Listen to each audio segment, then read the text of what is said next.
Hi. So my name is Min Liu, and I'm one of the 4 partners of BASE. Thank you for having me today. It's my first time in Vancouver, so I look forward to getting to know you a little bit more later today and the city, hopefully.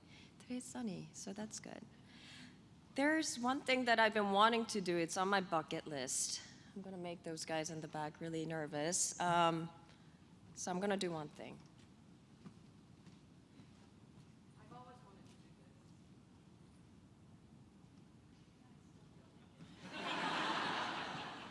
this. So now I'll come back to where I'm supposed to be and start to talk. So quick intro to BASE. We are 25-year-old branding studio. We operate from New York, Brussels, and Geneva. And we're passionate about building brands for small but also big clients from a variety of sectors, from corporate to commercial, education, nonprofit, fashion, you name it. If it's interesting, we'll be up for it. So we like to mix things up. But more importantly, I think no matter what size or scale or medium that we work in, what defines us is sort of this obsession and love for creating brands with personality. And at the end of the day, that we design for people who are the end users. And what you're seeing here is what we call 5-minute posters. And it's something that we started to create for basically internal use. There were a lot of new people coming in and out, and we were changing our processes. So we thought it would be cool to, since we're graphic designers, we like to make posters.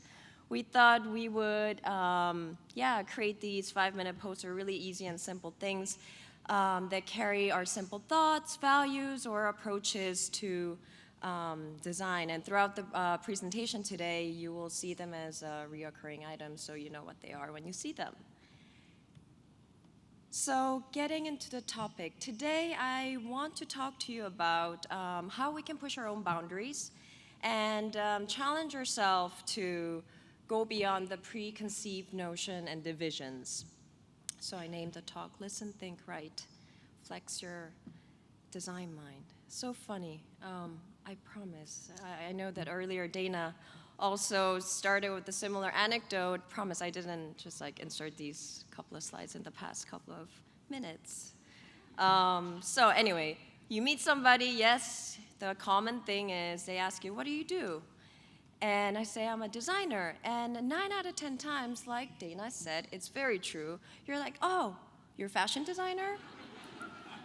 I say, no. And the second most common thing, like Dana said, is, are you a furniture designer?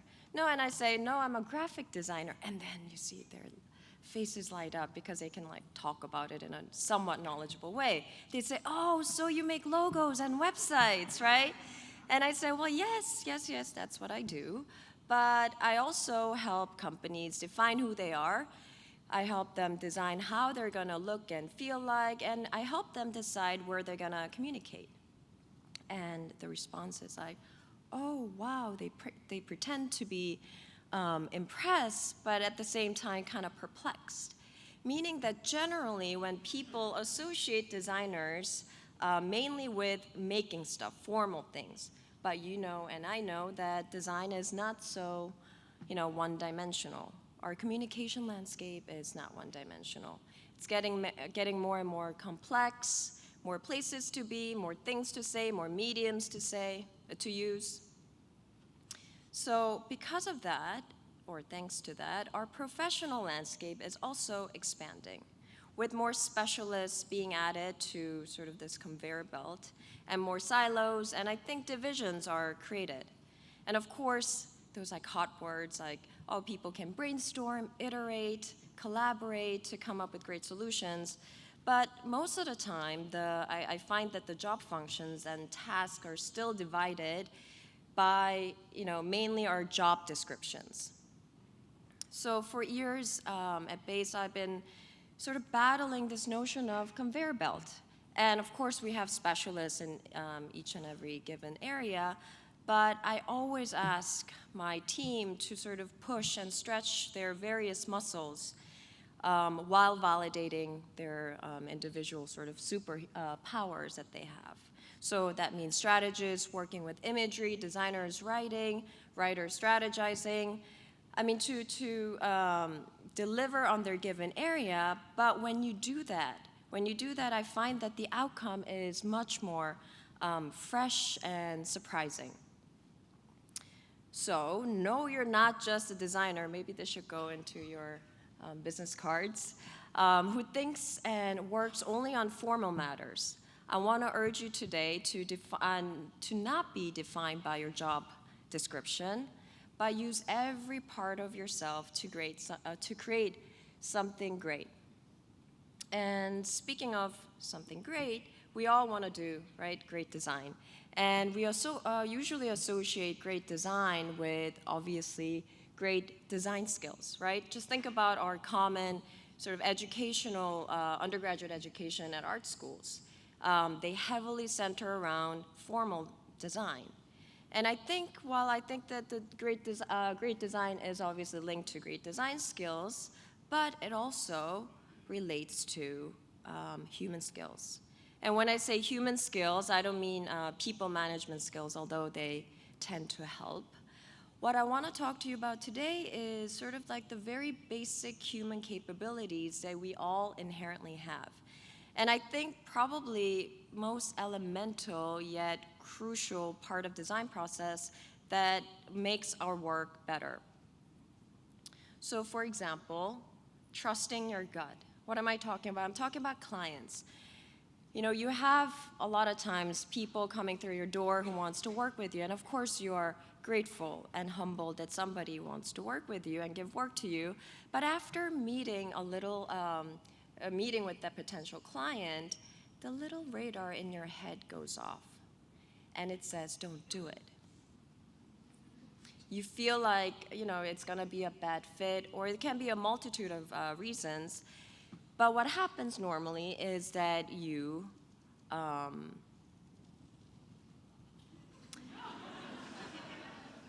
ignore your basic human instinct. You ignore that, and you just, maybe you're blinded by the glory you think the project will give you, or you really want, you have a financial need, or whatever the reason may be, you tell yourself, you know what, it's going to be okay. Probably I'm just being silly, and it'll all be fine. But 9 out of 10 times, it's not, and you know it. But by the time you realize it, it's too late.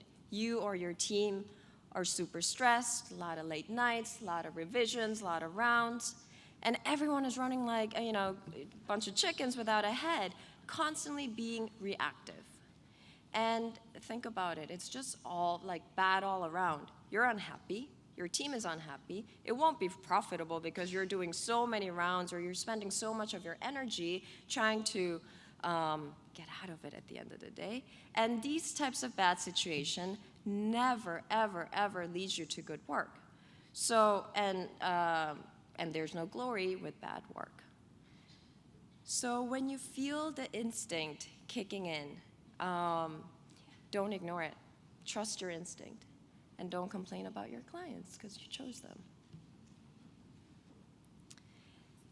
As designers, we are problem solvers. We're inherently problem solvers. We like to understand the problem, assess the situation, and immediately sort of jump in and be the hero and to save the day. But there is a big, big danger in that, because a problem sometimes the clients are asking are maybe not even the right ask to begin with. So there's so much you can miss from an RFP, brief, or scope of work sort of statement. They're important, of course, but you actually need sort of this human interaction to understand their vision, their challenges, their pain points, and at the end of the day, feel them. So the question, right? So the question becomes, how do you create such an environment that embraces this idea of understanding, human understanding? I'm going to walk you through two methods that we like to use. First is called the inclusions. We use it internally for all sort of important meetings, whether it's partners meetings or creative meetings, and it entails 3 questions.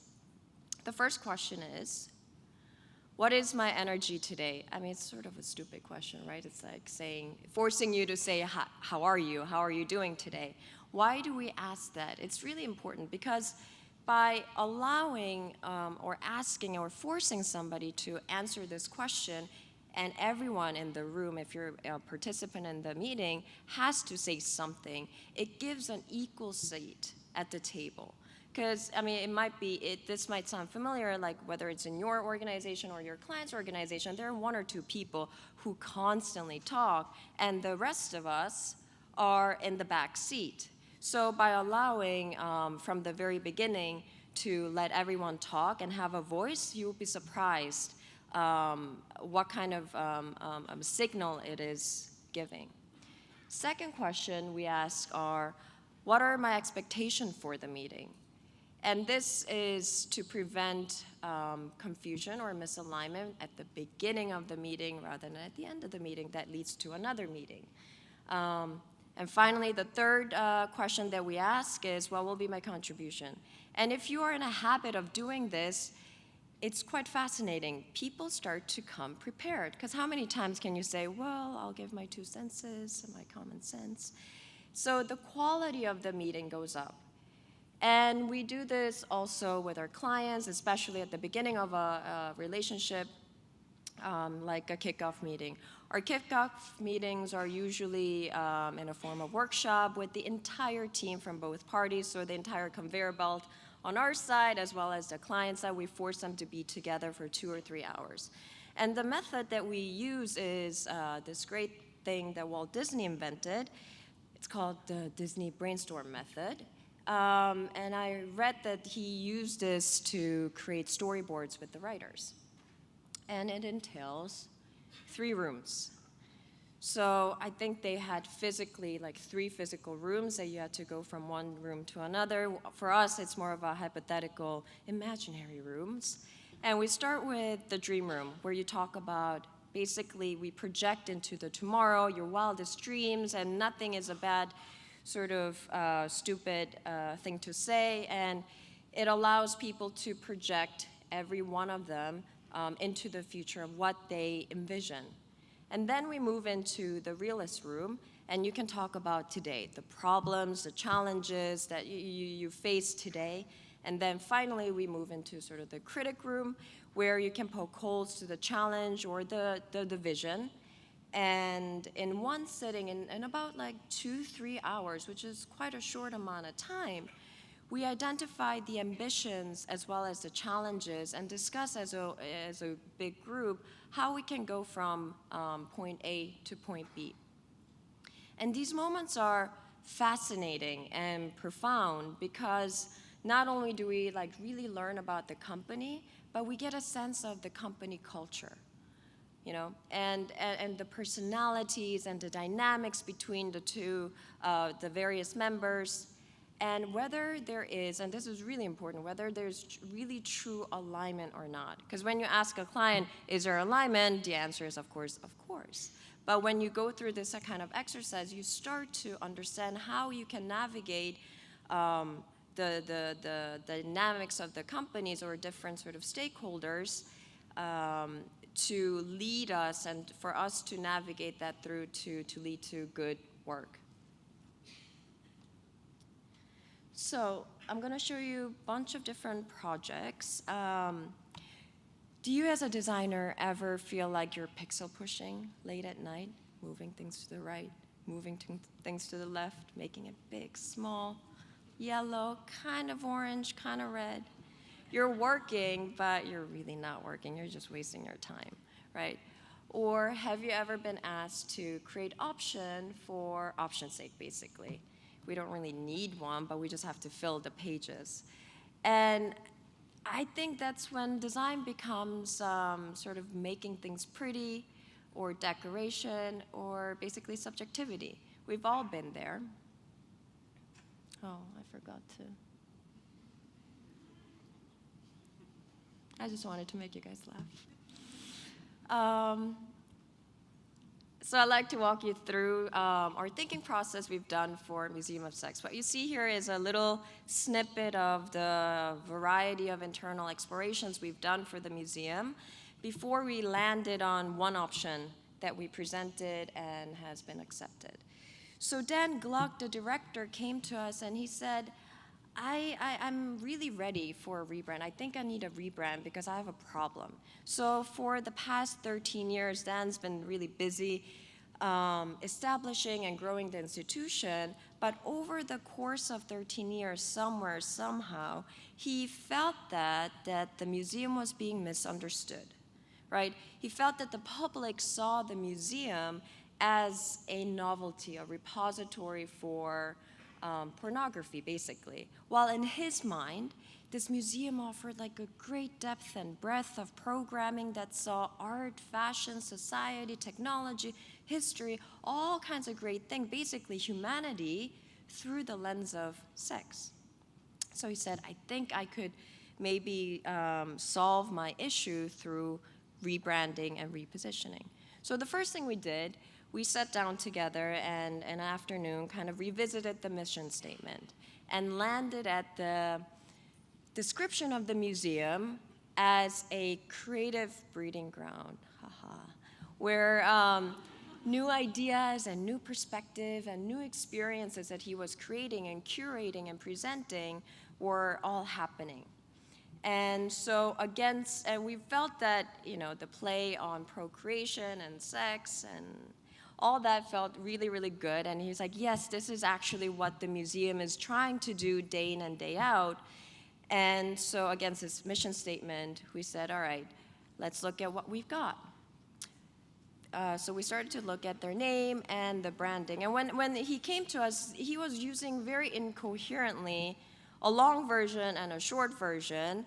Long version, all Museum of Sex, almost like all in one word, where they were emphasizing the X, and the shorter version, which is more of a MoMA, MoCA kind of a nomenclature, museum nomenclature, that emphasizes the word sex.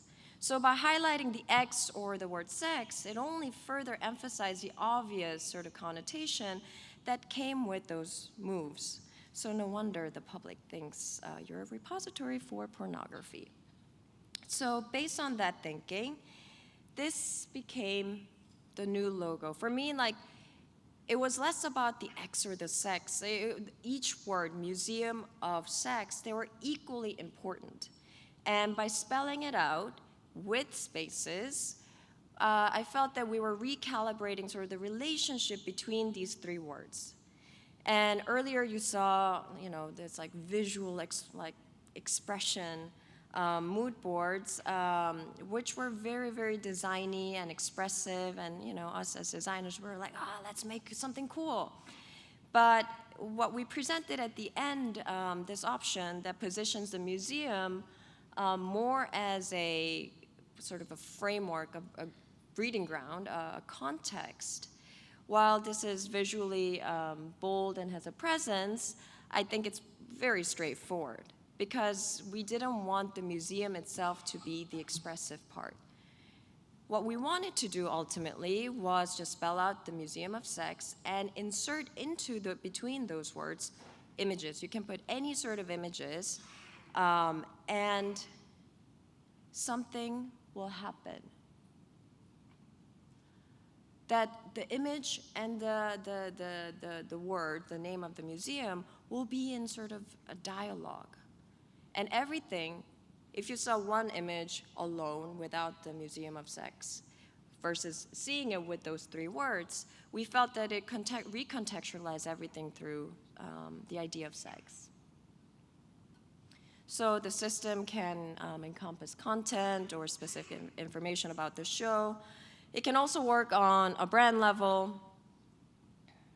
And as a viewer, what we wanted to do was make you think and have you develop your own own narrative.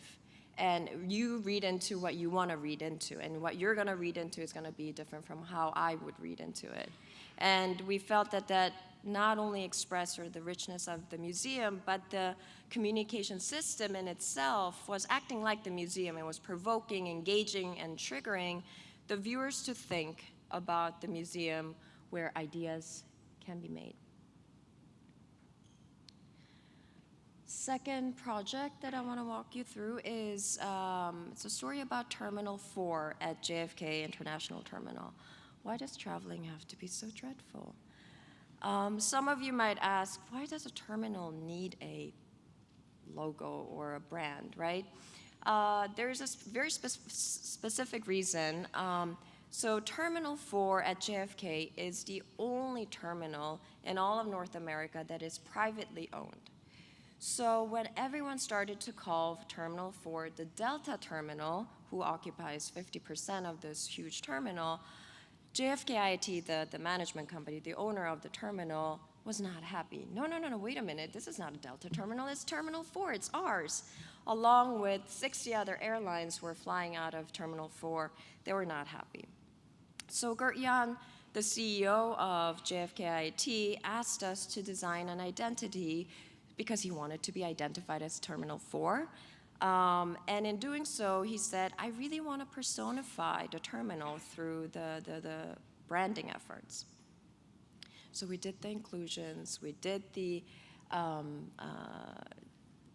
Disney brainstorm method, and what came out of it, and this was nowhere to be found in the RFP, is this internal mantra. They had this thing, they kept saying, everyone was saying, don't worry, be happy, don't worry, be happy. We're all about don't worry, be happy. What they mean by that is, on one hand, an airport has to be safe and secure and efficient, so the don't worry part sort of expresses like, it's okay, it's safe, and we got this. But at the same time, the whole organization, every single one of the stakeholders in the organization, you could feel the fact that they really cared, and they saw the terminal as a place where people go through, that it serves the people. While in reality, all airport terminals are built around the efficiency of airplanes. So we built everything around this idea of guide and delight. We kind of translated the don't worry, be happy into a more catchy phrase, guide and delight. And I felt that this was really at the essence of who they are as a company.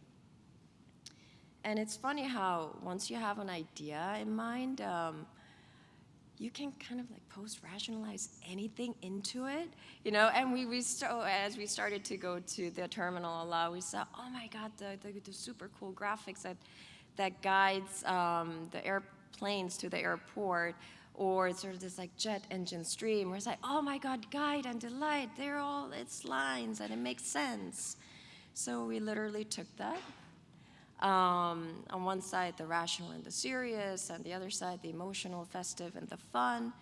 And we created we used this line motif to create a logo.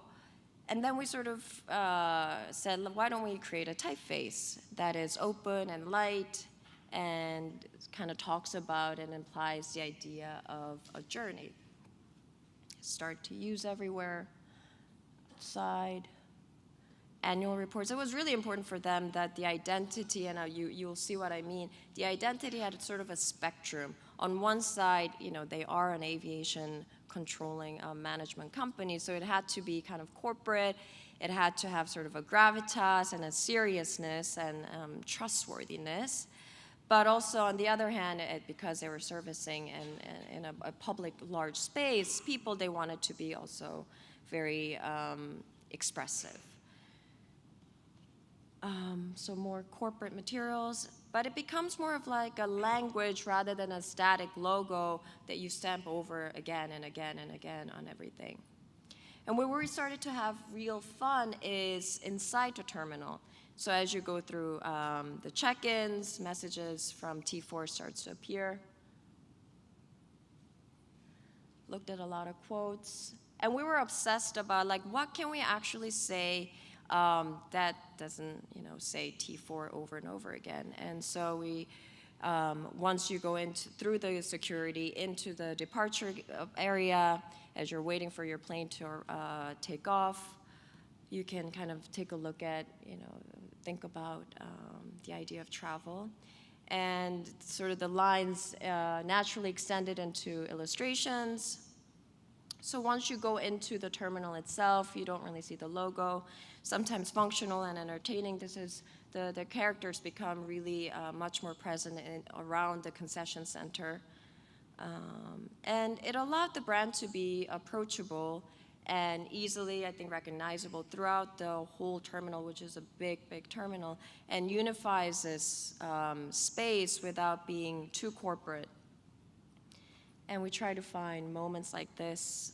People really enjoyed this kind of application, when the ones that you can really appropriate. The Instagram were filled with this kind of post. Take a look at that guard. She's not delighted. And we're still in the process, slowly but surely, activating little bits and pieces of the entire terminal and trying to bring the personality of T4 to life. And slowly but surely, as we take down sort of the delta graphics, one wall after another, and start to replace with our sort of identity, people are indeed calling them or referring them to T4 more than Delta Terminal. Next up, I'm going to show you a few pages straight out of our pitch deck. We participated and won for the MoMA design store a couple of years ago.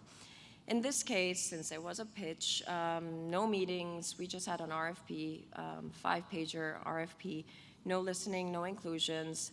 And the brief was, can you rethink how the MoMA design store positioning should be, what is its sort of relationship to the museum itself, and reimagine how we as a design store can communicate throughout multiple channels, that's what they call the ecosystem, in a ownable and unique way. Because the notion of design or curation was once MoMA design store's sort of competitive edge, but it became in this day and age more of the norm.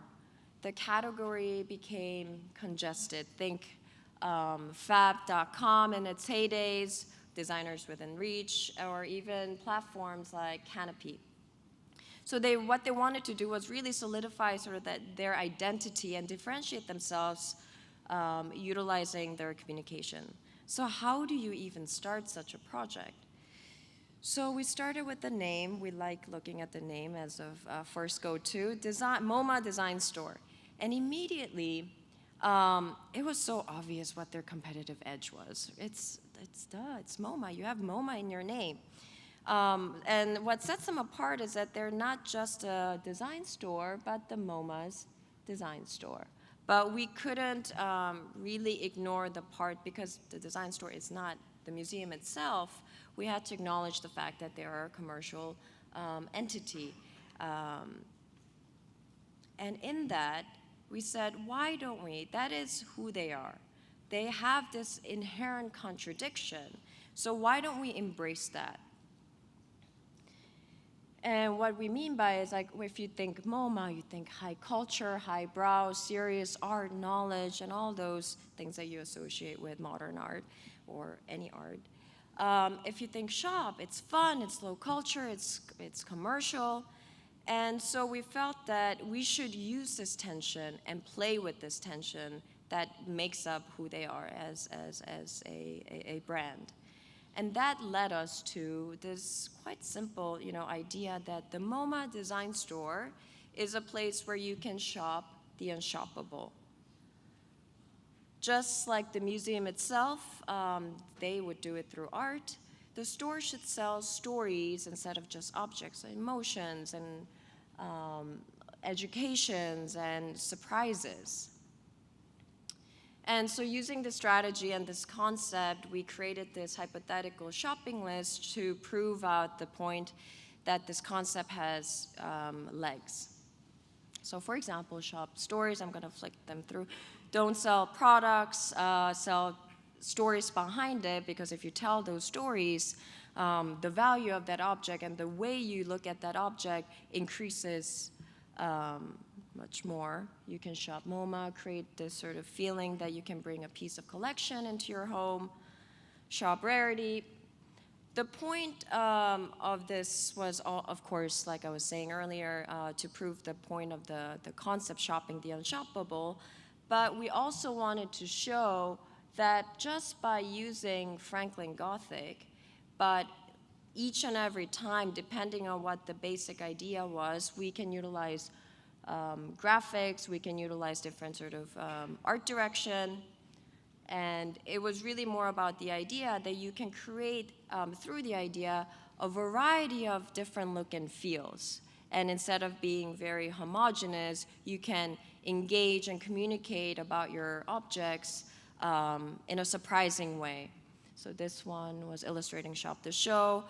How about if the store itself curated temporary curation and put a show?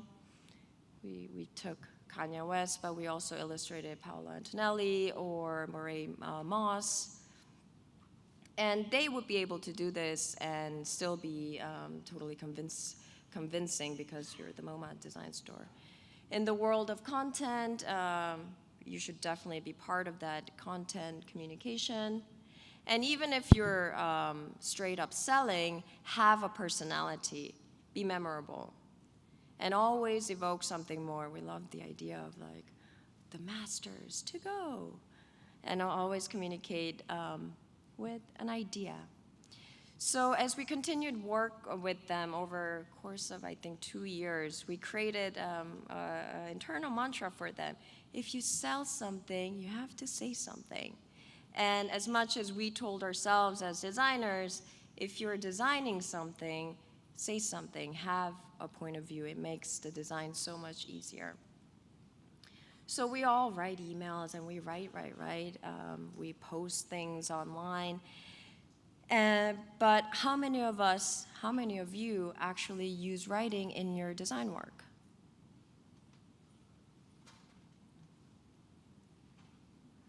Some of you, that's good. This is a tough one for me. I get so much resistance. I don't know how to write. Why are you asking me to write? I'm not a copywriter. Why don't we just hire a copywriter? I'm not really asking them to be an official copywriter. But what I do want to do is break down the fear of writing. Because when you're free from the fear, and you can organically mix the thinking, the writing, the making, I'm a true believer that it'll lead you to surprising results. So to illustrate that, I'm going to show you 2 projects. About 2 years ago, a friend of a friend started to date Scarlett Johansson. And the friend of a friend asked us if we would be interested in working with Scarlett to brand her new popcorn store that she wants to open in Paris. Of course, I, along with especially the boys and men of my studio, they really wanted to meet Scarlett Johansson and talk popcorn.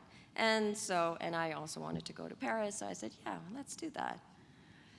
So on the much anticipated first meeting, she didn't really show up. But we were told in the meeting that her vision for it is that she thought popcorn should be delicious and fun. Fuck the healthy thing, fuck the organic thing. It shouldn't be any of that, and it should just be buttery, delicious, tasteful, and fun. So Scarlett, being American, movie star and all, we obviously looked at some old vintage boxes and ads because, we kind of latched onto this part of the research among many others because we liked the idea of having a sort of a talking brand, right?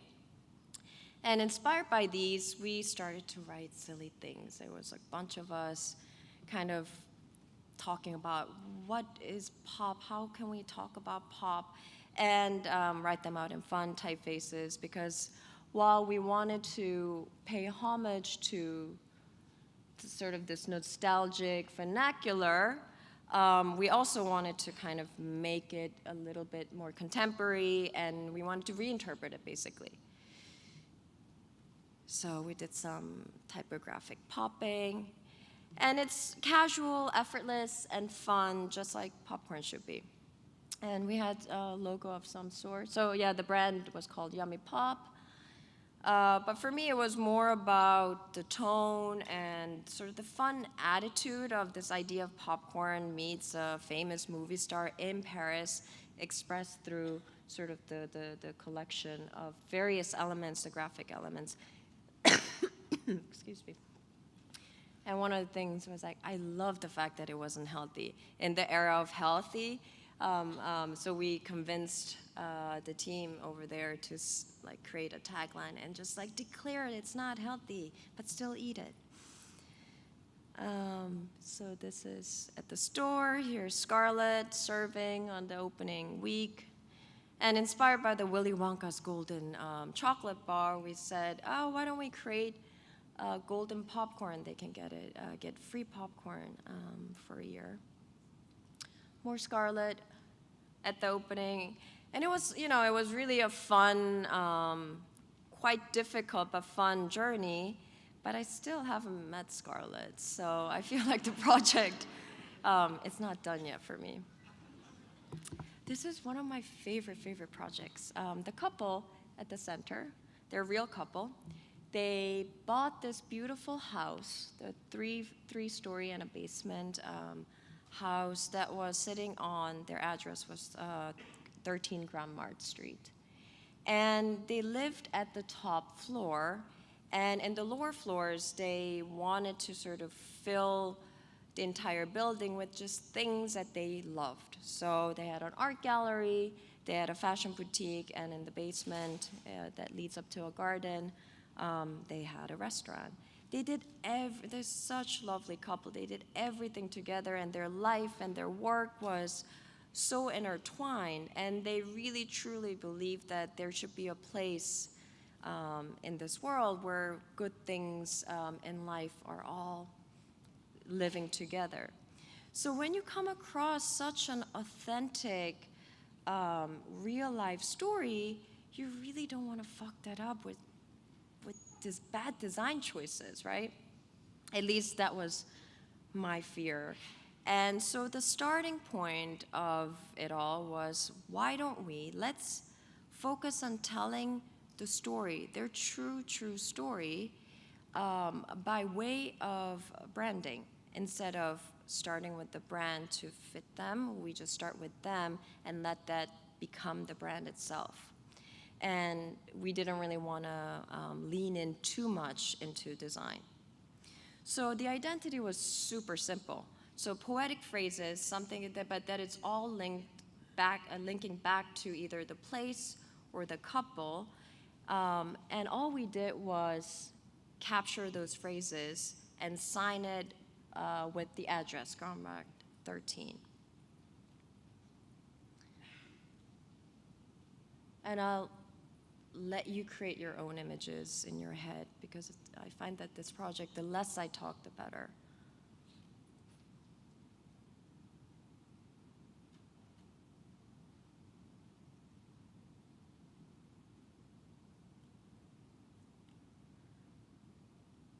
So everything in the store had little stories, all different, utilizing these sort of phrases.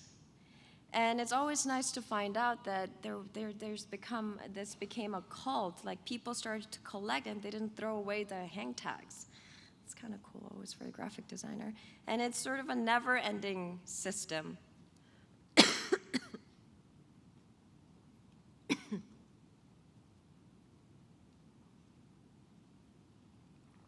And as they continue to expand